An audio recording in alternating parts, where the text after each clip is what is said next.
রাধে রাধে বন্ধুরা, দেখতেই পাচ্ছ আমার গোপুসোনা সাজুগুজু করে বসে আছে। এরপর সন্ধ্যা হয়ে গেছে, সন্ধ্যা দেওয়া আমার অনেকক্ষণ আগেই হয়ে গেছে। এরপর বিছানাটা একটু গুছিয়ে টুছিয়ে দিচ্ছি যাতে গোপুসোনা আমাদের গুনুগুনু করবে। আর এই দেখো, এই বিছানার চাদরটা কিন্তু আমি বানিয়েছি। কেমন হয়েছে তোমরা কিন্তু একটু কমেন্ট করে বলো। এই দেখো আমার ছেলে দেখছে, এই দেখো এই বাঁশিটা কি সুন্দর না, এটা আমার বোনু গোপালকে কিনে দিয়েছে। তো এটা এখানেই থাক, গোপুসোনার সঙ্গেই থাকবে। আর আমি ততক্ষণ গোপুসোনার সমস্ত ড্রেস গয়না সব কিছু খুলে দিয়েছি একটু রিল্যাক্স করার জন্য।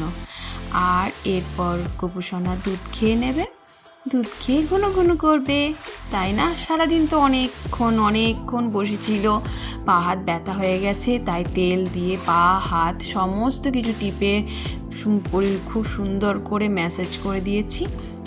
এই দেখো গোপুসোনাকে আমার দুধ খাওয়ানো হয়ে গেছে। আর এই দেখো ঘুম পাড়ানোর জন্যে সুন্দর করে গান শুনিয়ে ঘুম পাড়িয়ে দিয়েছি, আর পাশে বাঁশিটা রেখেই দিচ্ছি। আর এই দেখো একটা ঢাকা দিয়ে দিচ্ছি, কেন ঠান্ডা লাগছে, এখন ভোরের দিকে ঠান্ডা লাগছে, অর্ধেক রাতেও ঠান্ডা লাগছে, তাই একটু ঢাকা দিয়ে দিচ্ছি। আমার ছেলে কিন্তু আমার পাশেই আছে, গৌরব, ও দেখছে গোপুসোনাকে কিভাবে মা ঘুম পাড়াচ্ছে, কি করছে সবটাই দেখছে। এই দেখো মশারিটা খাঁচিয়ে দিয়েছি। মশারিটা কেমন লেগেছে তোমাদের বলো? এটা কিন্তু পুরোটাই হাতে বানানো, এটা বোনই বানিয়েছে। আর এই দেখো উঁকি মেরে আমার সোনা দেখছে গপু ঘুমিয়ে গেছে কিনা, দেখতেই পাচ্ছ। ঢাকা দিয়ে দিল, ও সব দেখছে, কি করে মশারি খাঁচাচ্ছে, কি করছে মা, সবটা দেখছে, দেখতে পাচ্ছ।